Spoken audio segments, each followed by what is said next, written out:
The massive crystal chamber stretched high above the 12 representatives of the Galactic Council. Each alien sat in their designated spot around the circular table that had witnessed 1,000 years of galactic decisions. Today they would decide the fate of a small blue planet called Earth. Commander Vexthor of the Vorthak Empire stood tall on his powerful legs. His scaled skin gleamed under the chamber's bright lights as he activated the holographic display. Images of humans appeared in the air above the table. The aliens watched with interest as pictures of human cities, weapons, and spacecraft rotated slowly before them. Fellow council members, Vexthor began, his voice deep and commanding. We have completed our study of this new species. They call themselves humans, and they live on the third planet of a system they named Sul. The insect-like Zenthari representative clicked her mandibles together. Her compound eyes reflected the holographic images as she processed the information with mechanical precision. Show us their military capabilities, Commander. How long will pacification take? Vexthor smiled, showing rows of sharp teeth. Our scouts have observed their armed forces for 6 months. They still use primitive projectile weapons. Their largest ships barely reach half the speed of our scout vessels. Most importantly, they have no unified command structure. He gestured to the images of different human armies. Soldiers wearing various uniforms from different nations appeared in the display. Look at this chaos. They divide themselves into separate groups called countries. These countries often fight each other instead of working together. Some humans wear green clothing, others wear brown or blue. They cannot even agree on what color their warriors should wear. The other council members made sounds of amusement. The Kalashi, beings of pure energy contained in crystalline forms, pulsed with what might have been laughter. Truly primitive, one of them said in a voice like ringing bells. Our hive minds and unified thoughts will crush their scattered resistance easily. Meanwhile, far from the council chamber on the planet Earth, Commander Kang Hyun stood in the underground command center hidden beneath the mountains of South Korea. The facility had been built in secret over the past year, ever since Dr. Park Yoon had made first contact with alien scouts. Kang Hyun was a quiet man with steady hands and sharp eyes. He had spent 20 years in the military, rising through the ranks by thinking ahead of his enemies. Now he faced an enemy unlike any human had ever fought. He studied the data on his screens, information gathered from the wreckage of crashed alien scout ships. "Sir?" called Captain Lee Dong as he entered the command center. The young pilot still wore his flight suit, having just returned from a training mission. "The new fighters are ready for testing. Engineer Song Hai says the modifications should work." Kang Hyun nodded. "Good. We will need every advantage we can get. Have you studied the alien ship designs?" "Yes, sir. Their ships are fast and well-armed, but they seem to follow very strict patterns.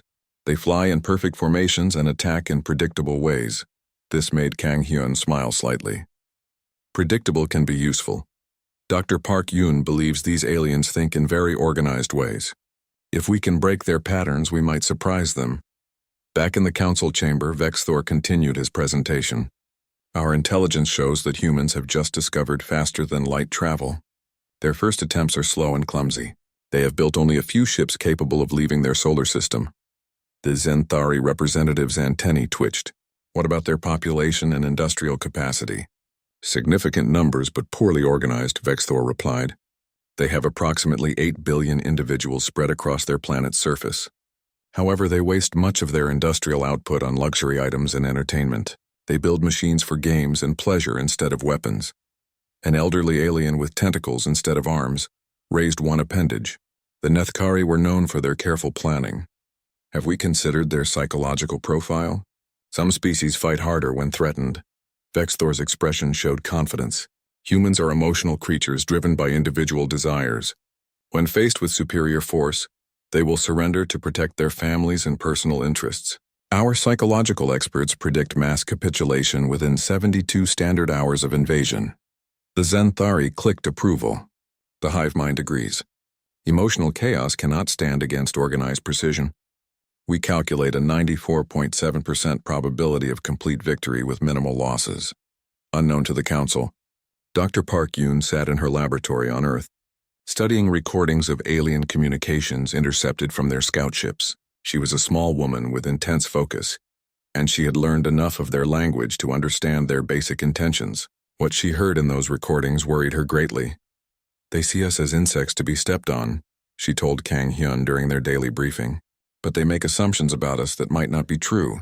They think we cannot work together because we have different countries and cultures. Can we work together? Kang Hyun asked honestly. Park Yoon considered this carefully. When humans face a threat to all of humanity, we have shown we can unite. The question is whether we can do it fast enough. In the council chamber, the vote was proceeding as expected. Each species raised their appendage, tentacle, or energy field to signal agreement. The decision was unanimous. Earth would be conquered using Pacification Protocol 7. The 3rd Expeditionary Fleet will handle this assignment, announced the council chairman. A being whose species was so ancient that no one remembered their original name. Commander Vexthor, you will lead the operation. Standard protocol: destroy military resistance, capture industrial facilities, relocate population to designated zones. Vexthor bowed his massive head. It will be an honor, Chairman. I estimate the campaign will last 1 standard galactic week at most. As the council session ended, the alien representatives departed to their respective ships and home worlds. None of them noticed the small human probe hidden in the asteroid field outside their station. The probe had been recording everything, transmitting the data back to Earth through a network of relay stations built in secret over the past months.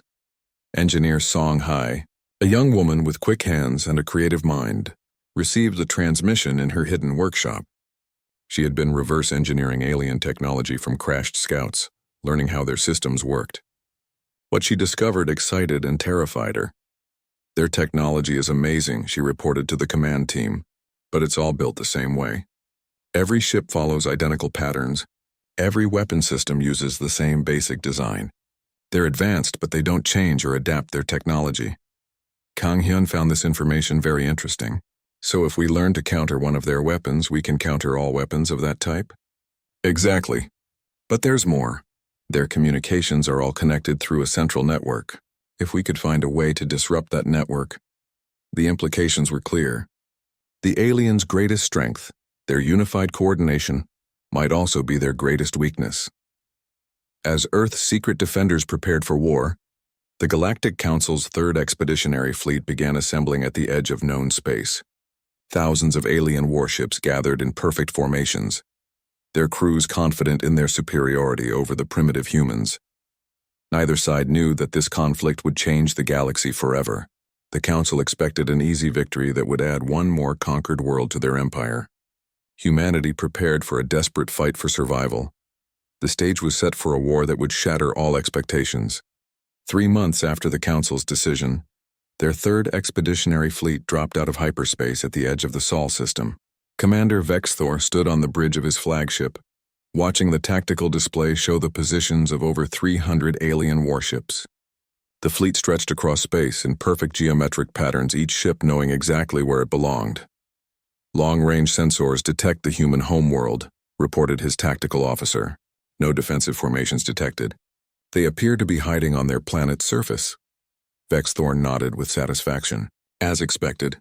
Begin standard approach. Deploy scout squadrons to map their primitive defenses. But as the fleet moved deeper into the solar system, strange readings began appearing on their sensors.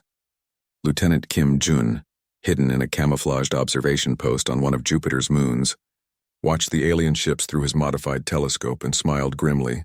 Command, this is Scout Post 7, he whispered into his communicator. The big fish are in the net.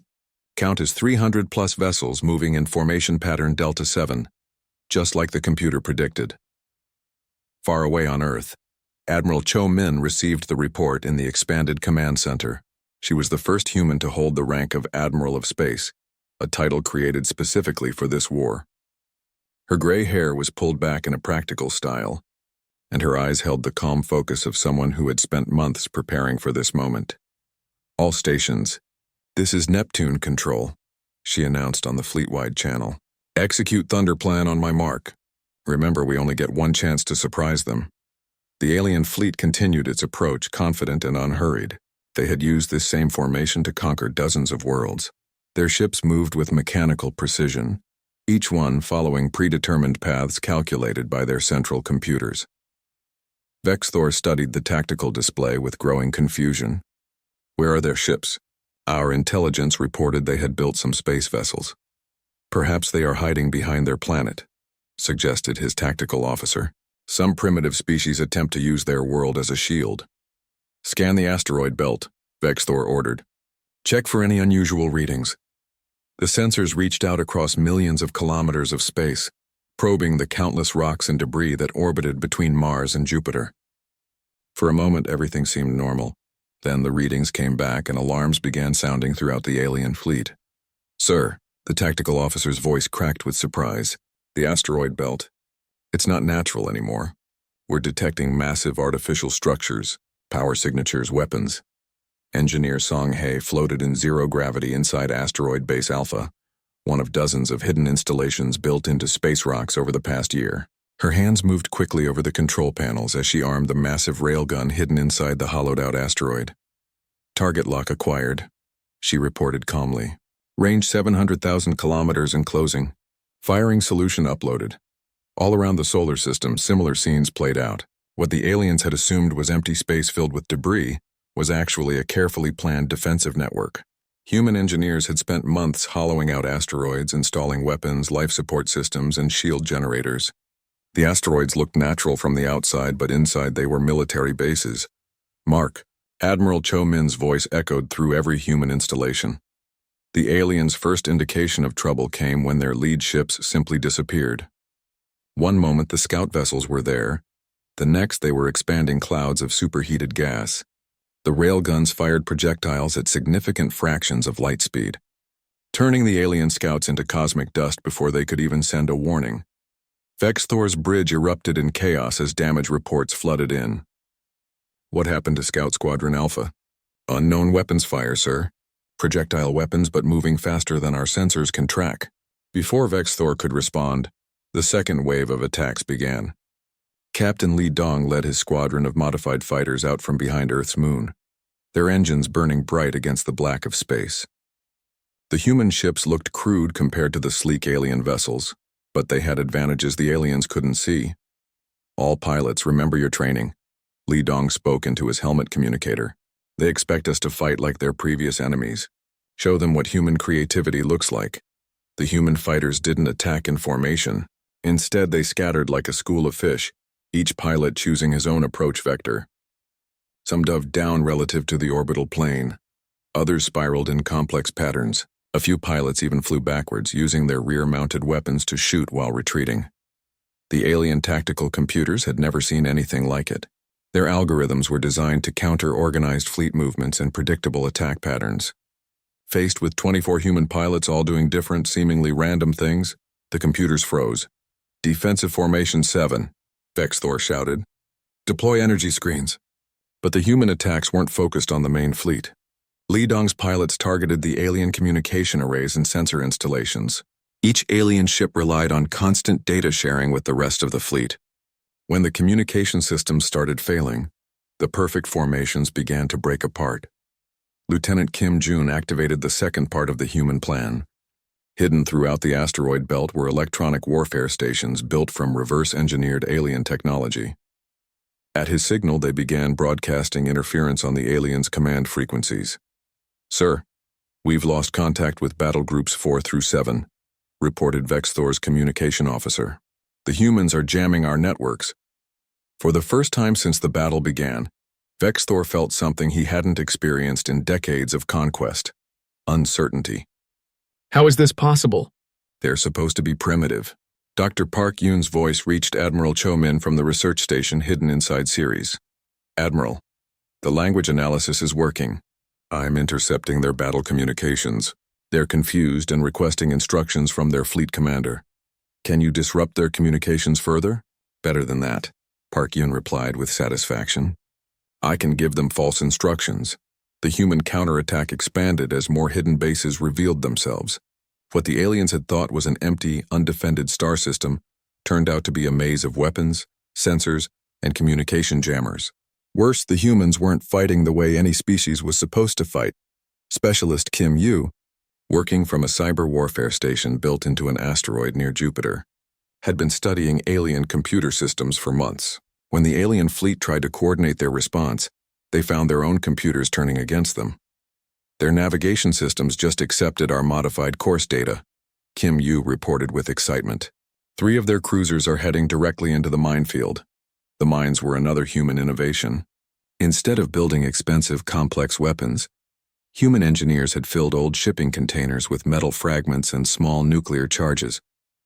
When the alien ships approached, the containers exploded, turning their contents into clouds of high-speed shrapnel. Commander Vexthor watched in growing alarm as his perfectly organized fleet descended into chaos.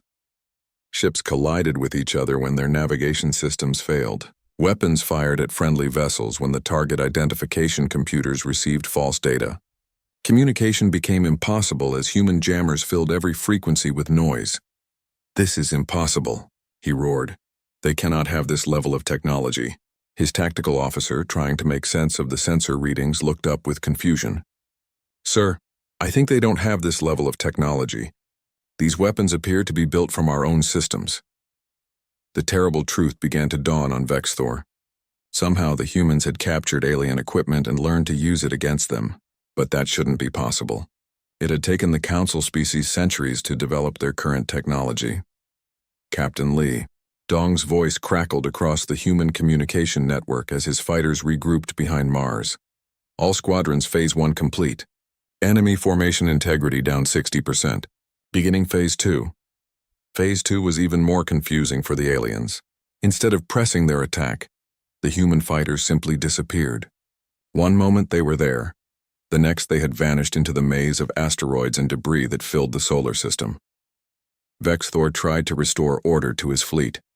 "All ships withdraw to maximum weapons range. Deploy sensor drones to locate hidden installations." But when the drones launched, they found themselves flying into a trap. The asteroids weren't just hiding human bases. Some of the asteroids were human bases equipped with engines and weapons. As the alien drones approached, the asteroids began moving, turning the static battlefield into a 3-dimensional puzzle. Admiral Cho Min watched the tactical display from her command center, seeing the alien fleet's confusion with professional satisfaction. Phase 3 all stations. Time to show them what human engineering really looks like. The third phase revealed humanity's greatest innovation, adaptability. Every human installation in the solar system had been built differently, using whatever materials and alien technology were available. No 2 bases looked the same, used the same weapons, or followed the same design. The aliens' tactical computers, designed to identify and counter known ship classes and weapon types. The emergency session of the Galactic Council convened 2 weeks after the disaster in the Sol system. For the first time in over a century, a Council fleet had been forced to retreat. The crystal chamber buzzed with urgent conversations as representatives tried to understand what had gone wrong.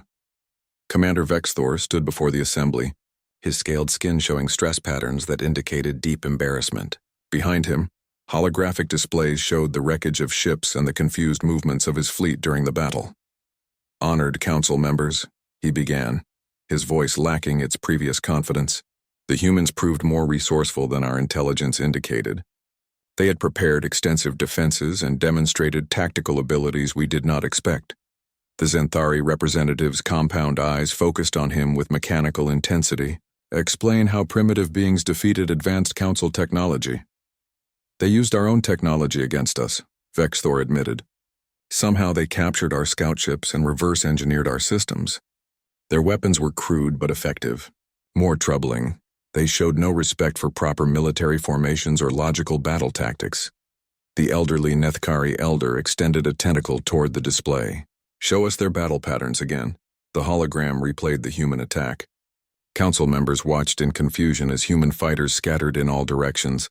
Asteroids moved like living creatures, and organized fleet formations dissolved into chaos. "This makes no sense," clicked the Zenthari. "How can disorder defeat order? How can chaos overcome precision?" While the Council struggled to understand what had happened, the humans were adapting even faster. Dr. Park Yoon had spent the 2 weeks since the battle studying captured alien prisoners and wreckage. Her research facility, hidden deep beneath the mountains of Korea, buzzed with activity. "Commander Kang Hyun," she called as he entered her laboratory, "I've made an important discovery about how they think." Kang Hyun approached the containment area where a wounded alien pilot was being held. The creature looked like a cross between a lizard and a bird, with intelligent eyes that watched every movement in the room. "They're not stupid," Park Yoon explained, "but they think in very rigid patterns. Each species in their council has a specific role and they never deviate from it. The Vorthak always lead military operations. The Xanthari handle logistics and calculations. They cannot imagine doing things differently. How does this help us?" Park Yoon smiled. "If we can force them to face situations their rigid thinking cannot handle, they become confused. Look at this." She showed him recordings of alien communications during the battle. When their formation broke down, they kept asking their computers for instructions. When the computers couldn't provide answers, they froze. Meanwhile, engineer Song Hai had established a new workshop inside a mobile asteroid base. Her team of human engineers worked around the clock, taking apart alien technology and rebuilding it with human modifications. "The aliens build everything the same way," she explained to her assistants. "Same materials, same design, same power systems. But humans build things differently. We use whatever works." She held up two weapons, one original alien design, one human modification. The alien weapon was sleek and beautiful, with perfect curves and advanced materials. The human version looked crude in comparison, built from salvaged parts and welded together with visible seams. "Theirs is more advanced," Song Hai continued, "but ours can be repaired with basic tools and adapted for different situations. More importantly, it confuses their sensors because it doesn't match any known design in their computers." The Council's response came 3 months later. Instead of the 3rd Expeditionary Fleet, they sent the 4th Battle Group, their elite forces commanded by their most experienced officers. This time they brought nearly 1,000 ships and had studied every piece of data from the previous battle. Admiral Cho Min watched the new alien fleet approach through her network of hidden sensors. This force was different. The ships moved in more flexible formations, and their sensors actively scanned for hidden installations. "They learned from last time," she told her staff. "But so did we." Captain Li Dong had spent the months since the first battle training new pilots and modifying captured alien fighters. His squadron now included both human-built ships and modified alien vessels, creating a mixed force that confused enemy identification systems. "Remember," he told his pilots during the final briefing, "they expect us to use the same tactics as before. Today we show them that humans can change faster than they can adapt." The second battle began differently. The aliens approached slowly, using long-range sensors to map human defenses. When they found the hidden asteroid bases, they attacked them with precise, calculated strikes. But the humans had learned too. Colonel Yoon-soo had spent months preparing Mars as a backup defensive position. While the aliens focused on the asteroid belt, human transports secretly moved equipment and personnel to hidden bases on the Red Planet. "Let them take the asteroids," Admiral Cho Min ordered. "Mars is where we make our real stand." The alien fleet advanced triumphantly through the asteroid belt, destroying empty bases and finding only automated systems. Commander Vexthor, leading his rebuilt forces, felt confident again. "The humans retreated," he announced to his fleet. "Move to attack formation. Prepare to invade their home world." But as the alien fleet approached Mars, they discovered that the humans had turned the entire planet into a fortress. The surface was covered with hidden weapon installations connected by underground tunnels. When the aliens began their bombardment, they found themselves attacking targets that disappeared and reappeared in different locations. Colonel Yoon-soo commanded the Martian defenses from deep underground. A veteran of many Earth conflicts, she understood how to use terrain and mobility to defeat a stronger enemy. "All units, begin harassment protocol," she ordered. "Hit and run. Make them chase shadows." The aliens landed massive assault forces on Mars, expecting to overwhelm human positions with superior numbers and firepower. Instead, they found themselves fighting an enemy that refused to stay in one place. Human soldiers would appear from hidden tunnels, attack alien supply lines, then disappear before reinforcements arrived.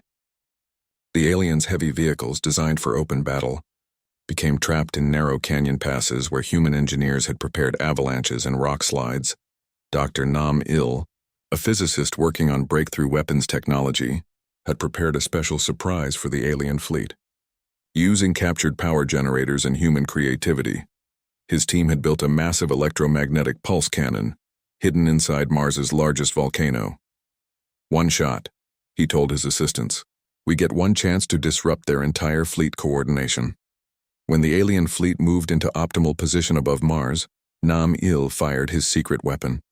The electromagnetic pulse spread across space like an invisible wave, scrambling alien electronics and shutting down their communication networks.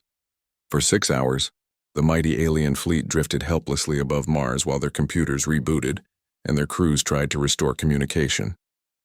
During those 6 hours, Captain Li Dong's fighters struck repeatedly, targeting command ships and communication arrays. Captain Shinbo had adapted submarine warfare tactics for space combat. Her ships used the debris clouds around Mars to hide their approach, surfacing only long enough to fire before disappearing again. Surface contact bearing 047, her tactical officer reported. Range 5,000 kilometers. Attack pattern silent running, Shinbo ordered. Fire and dive. The aliens found themselves fighting an enemy that acted like no military force they had ever encountered. Human tactics combined elements from every type of warfare: naval, aerial, ground combat, and guerrilla operations. The aliens' computers, programmed to recognize standard military patterns, could not predict what humans would do next. The battle for Mars lasted 3 weeks instead of the predicted 3 days. When it ended, both sides had learned hard lessons. The aliens retreated again, but this time they took detailed recordings of human tactics. The humans had proven they could defend their territory, but at great cost. Commander Kang Hyun studied the battle reports with mixed feelings. We won, but barely. They're learning our methods. Next time will be harder. Engineer Song Hae had captured several intact alien ships during the battle. Her examination revealed something important. Commander, look at this. Their newest ships have been modified. They're trying to adapt to our tactics. Dr. Park Yoon made an even more disturbing discovery. The alien prisoners are different this time. They're asking questions about human psychology and military theory. They're studying us just as we're studying them. Admiral Cho Min called a meeting of all senior human commanders. The holographic display showed the alien fleet regrouping at the edge of the solar system, now reinforced with even more ships. The next attack will be their strongest, she announced. They'll bring everything they have. We need to be ready with something they cannot expect or adapt to. Specialist Kim Yu, the cyber warfare expert, had been working on the most ambitious project yet. Admiral, I think I found a way to turn their greatest strength into their greatest weakness. Explain. Their ships are all connected through quantum communication networks. Every alien vessel shares data instantly with.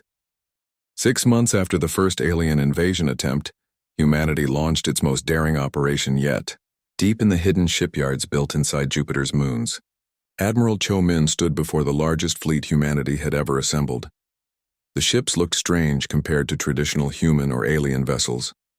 Each one had been built using a combination of captured alien technology and human engineering. Some were sleek like alien designs. Others looked like flying scrapyards held together with determination and welding. But every ship represented humanity's greatest strength, the ability to adapt and improvise. Today we stop running, Admiral Cho Min announced to her fleet commanders. Today we take the fight to them. General Lim Tae had spent months planning this moment. As overall commander of human military forces, he understood that humanity could not win by simply defending Earth forever. The aliens had unlimited reinforcements from across the galaxy. Humans needed to strike at their enemies' bases and supply lines. Remember the plan, he told the assembled officers. We hit fast, we hit hard, and we disappear before they can respond. Make them chase us across their own territory. The centerpiece of the human counteroffensive was intelligence gathered by specialist Kim Yu, whose cyber warfare team had finally cracked the alien communication networks. For weeks she had been listening to their private communications, learning about their bases, supply routes, and internal politics. General, you need to see this, Kim Yu called from her workstation. The aliens aren't as united as they pretend to be. She displayed intercepted messages on the main screen. The communications revealed growing tension within the Galactic Council. Several species blamed Commander Vexthor for the failures in the Sol system. Others questioned whether the war was worth the resources being spent. The insect species, the Zenthari, want to use biological weapons against us, Kim Yu explained. But the energy beings, the Kalashi, refuse to approve it. They're arguing about everything. General Lim Tae studied the intelligence with interest. Can we make their arguments worse? Already working on it, sir. I've been sending fake messages between their different species, making each group think the others are plotting against them. The first target of humanity's counteroffensive was the alien supply base at Wolf 359, a star system 11 light-years from Earth. The base supplied fuel and spare parts to alien fleets throughout the local region.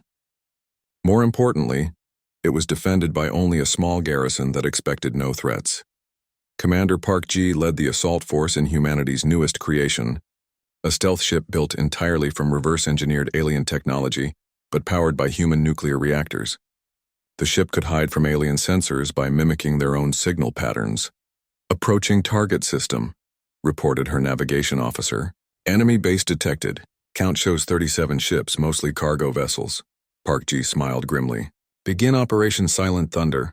All ships, attack pattern Chaos 7. The human attack began with electronic warfare. Kim used cyber warfare specialists, working from ships hidden throughout the system, hacked into the alien base's computer networks. Suddenly, the base's automated defenses began firing at their own ships while the communication systems broadcast human music instead of military orders. The alien garrison panicked. They had never faced an attack on one of their own bases. For 1,000 years, the Galactic Council had been the attackers, never the defenders. Their training and equipment were designed for conquering primitive worlds, not defending against sophisticated assault forces. Captain Li Dong, now commanding a squadron of modified alien fighters, led the direct assault on the base's weapon systems. His pilots had painted their ships with bright colors and symbols that confused alien identification computers. "Remember, we're not trying to destroy everything," Li Dong reminded his pilots. "We want them alive to tell their friends what happened here." The attack lasted only 4 hours. When it ended, the alien base was crippled, its supplies destroyed, and its communication arrays broadcasting a message from humanity to the rest of the galaxy. Admiral Cho Min's voice echoed across alien communication networks. "To the Galactic Council, humanity offers peace on terms of equality. Continue this war, and we will bring the battle to every system you control." The message sent shockwaves through the alien empire. Never before had a primitive species threatened the Council directly. Emergency sessions convened on a dozen worlds as alien leaders tried to understand how the situation had escalated so quickly. But humanity was just getting started. Engineer Song Hae had developed a new weapon specifically designed to exploit alien psychology. Using captured alien ships as Trojan horses, human teams infiltrated Council space stations and military bases. "The key is making them doubt their own technology," Song Hae explained to her engineering teams. "Every time they see one of their own ships, they'll wonder if it's really theirs or one of ours." The psychological warfare proved devastatingly effective. Alien patrols began attacking each other when they couldn't verify identification codes. Space stations went into lockdown whenever unscheduled ships arrived. The aliens' own security protocols became weapons against them. Dr. Nam Il had developed an even more sophisticated approach. His teams built viruses specifically designed to attack alien computer systems, but instead of simply destroying the computers, the viruses made subtle changes to data and calculations. "We don't want to break their systems," Nam Il explained. "We want to make them unreliable. When an alien captain can't trust his own instruments, he becomes paralyzed with doubt. The virus spread through alien networks like a digital plague. Navigation systems began providing slightly incorrect coordinates. Weapons targeting computers developed small errors that accumulated over time. Supply databases showed the wrong quantities of materials and equipment. Colonel Yoon Soo led the most dangerous mission of the counteroffensive, a direct assault on the alien command center at Proxima Centauri. The facility coordinated alien military operations across dozens of star systems and was defended by 3 full battle groups. "We're not going to win by fighting them directly," she told her special forces teams. "We're going to make them fight each other." Using intelligence provided by Kim Yu's cyber warfare specialists, Yoon Soo's teams infiltrated the command center during a shift change. Instead of destroying the facility, they took control of its communication systems and began issuing contradictory orders to alien fleets. Battle Group 7 received orders to attack positions held by Battle Group 12. The Zenthari fleet was told that the Vorthak forces were planning a rebellion. Supply convoys were redirected to empty systems while combat fleets were sent to defend unimportant outposts. The confusion spread across alien space like wildfire, without reliable communication and coordination. The mighty Galactic Council fleet began to fall apart. Ships deserted their posts when they couldn't contact their commanders. Entire battle groups went missing when they followed false orders into empty space. Commander Vexthor found himself facing the greatest crisis of his career. Half his ships were lost or out of contact. His supply lines were disrupted, and his own officers questioned every order they received. How is this possible? He demanded of his staff. They're just one primitive species. His intelligence officer, a nervous Zenthari drone, clicked its mandibles anxiously. Sir, analysis suggests the humans have learned to think like us but act unpredictably. They understand our systems well enough to turn them against us. Captain Shinbo discovered the aliens' greatest weakness during a raid on their fuel depot at Bernard Star. The alien ships all use the same type of fuel, created by the same industrial processes, stored in identical containers. They never expected anyone to attack their supply lines, she reported to Admiral Cho Min. All their fuel comes from 3 manufacturing systems. If we can disrupt those systems, the implications were clear. The aliens had built their empire assuming they would always be the attackers. Their logistics network was designed for delivering supplies to conquest fleets, not for defending against raiders who could strike anywhere. Specialist Kim Yu made the most important discovery during the counteroffensive. While monitoring alien communications, she detected signs that several species within the Council were secretly negotiating with human representatives. General Lim Tae, you need to hear this, she called urgently. Some of the aliens want to make a separate peace with us. The intercepts revealed that 3 Council species were growing tired of the war's cost.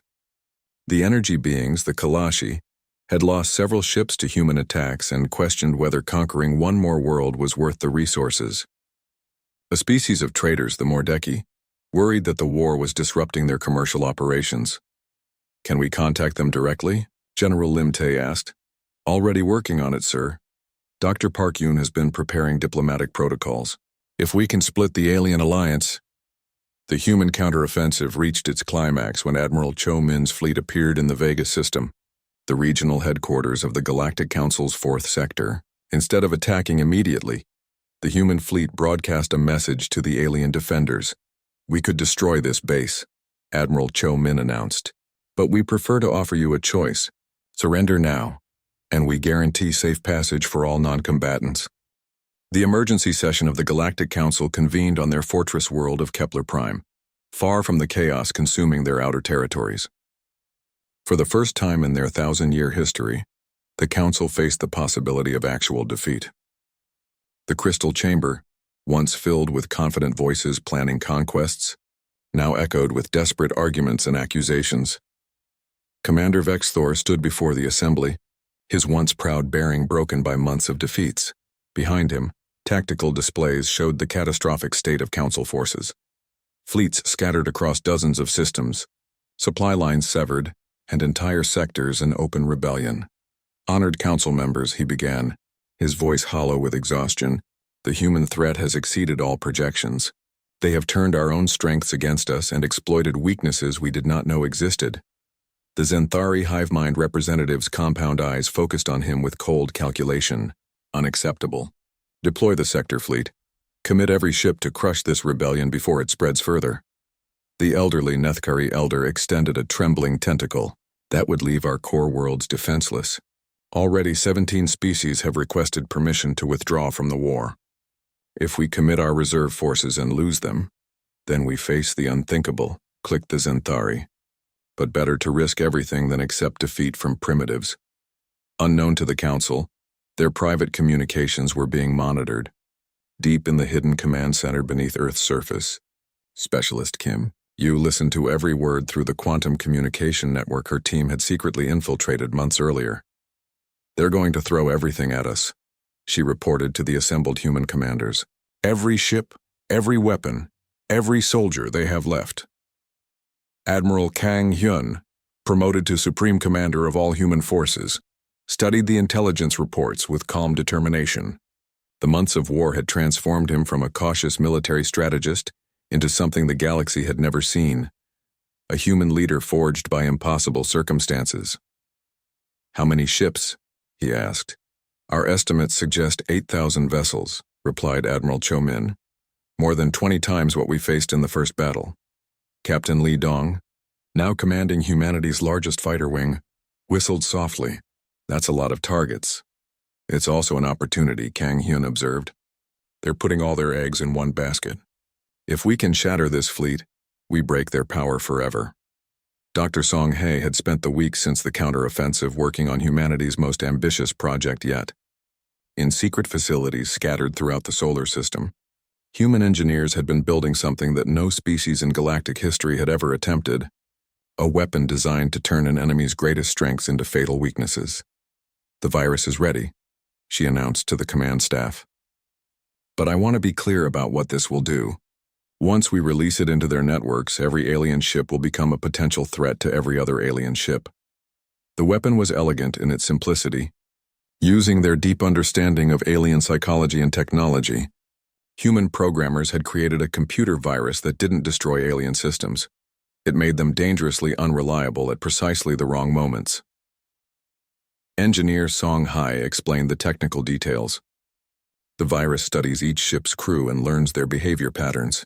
Then it introduces tiny errors that compound over time. A navigation system might drift slightly off course. A weapons targeting computer might develop a small calibration error. Communication systems might delay messages by microseconds. Individually, these errors are too small to notice, added Dr. Namil. But when 8,000 ships all experience small, random failures simultaneously during a major battle, the implications were clear. The aliens' greatest advantage, their ability to coordinate massive fleets through quantum communication, would become a weapon of mass confusion. Meanwhile, the Galactic Council's sector fleet assembled at the edge of known space. 8,000 ships representing every species in the Council formed the largest military force ever deployed. Commander Vexthor had been given overall command, with strict orders to end the human threat once and for all.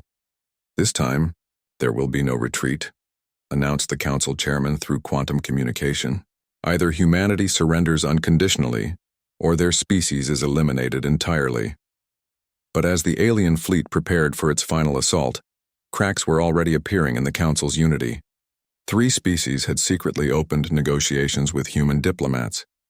The energy beings, the Kalashi, had privately agreed to provide intelligence about alien fleet movements in exchange for guarantees that their civilian populations would not be targeted. Dr. Park Yoon had spent months learning to communicate with different alien species, understanding their cultures and motivations. Her diplomatic team had discovered that the Galactic Council was held together more by fear than loyalty. Many of these species joined the Council because they had no choice, she explained to Admiral Kang Hyun. They're afraid of being conquered themselves. If we can show them that the Council can be defeated. The final battle began when the alien sector fleet dropped out of hyperspace throughout the Sol system. Instead of the concentrated attack that humans expected, the aliens had learned from previous defeats. They approached from dozens of different vectors, spreading their ships across billions of cubic kilometers of space. They're trying to prevent us from using our hit-and-run tactics, observed Admiral Cho Min from her flagship hidden in the asteroid belt. They want to force a direct confrontation. Admiral Kang Hyun activated the fleet-wide communication system, his voice reaching every human ship, base, and fighter squadron in the solar system. All units, this is Supreme Command. Execute Operation Chaos Storm. Remember, we're not just fighting for Earth today. We're fighting for the freedom of every species in the galaxy. The battle began differently than any previous engagement. Instead of immediately attacking, the human fleet began broadcasting on every communication frequency used by the alien armada. But they weren't sending threats or demands. They were broadcasting the truth. To all species in the alien fleet, Dr. Park Yoon's voice echoed across space in a dozen different languages. You don't have to die for the Council today. Your own leaders are already negotiating surrender. Why should you sacrifice your lives for their failed ambitions? The psychological warfare was devastating. Alien crews throughout the fleet began questioning their orders. Communication channels filled with confused requests for clarification. Some ships even began withdrawing from battle positions as their crews demanded proof that their leaders still supported the war. That's when Dr. Song Hae activated her masterpiece. The virus, carried by quantum communication signals that the aliens themselves were using to coordinate their fleet, spread through their networks like digital wildfire. The effects were gradual at first. A few ships reported minor navigation errors. Some weapon systems showed small targeting discrepancies. Communication delays of mere milliseconds began accumulating across the fleet. But as the virus learned and adapted, the errors grew larger. Ships that were supposed to maintain precise formations began drifting apart. Weapons that were meant to fire in coordinated volleys instead fired at random intervals. Most critically, the alien fleet's identification systems began malfunctioning. Commander Vexithor watched in growing horror as his magnificent fleet began to tear itself apart. "What's happening to our targeting systems?" he demanded. "Unknown malfunction, sir," his tactical officer reported with panic in his voice. "The computers are identifying friendly ships as hostile targets. Battlegroup 7 just opened fire on Battlegroup 12. The chaos spread exponentially. As more alien ships fell victim to the virus, their confused and contradictory signals infected other vessels. The aliens' own quantum communication network, designed to coordinate their forces, became the delivery system for humanity's most devastating weapon. Captain Li Dong led his fighter squadrons into the heart of the alien formation, but instead of attacking, his pilots served as observers and coordinators. They watched as alien ships fired on each other, then reported the positions of disabled vessels to human boarding parties. "This is incredible," Li Dong reported to Fleet Command.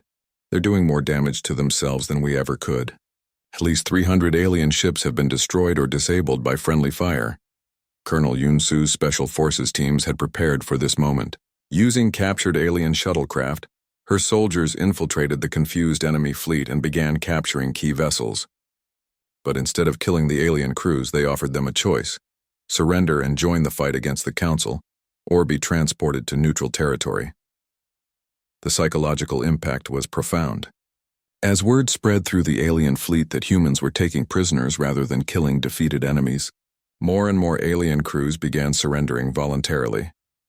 The battle reached its climax when the virus achieved full saturation of the alien fleet's communication network. Suddenly, 8,000 alien ships found themselves receiving different, contradictory orders simultaneously. Some were told to attack Earth, others to defend positions that didn't exist, still others to withdraw to systems that were now controlled by human forces.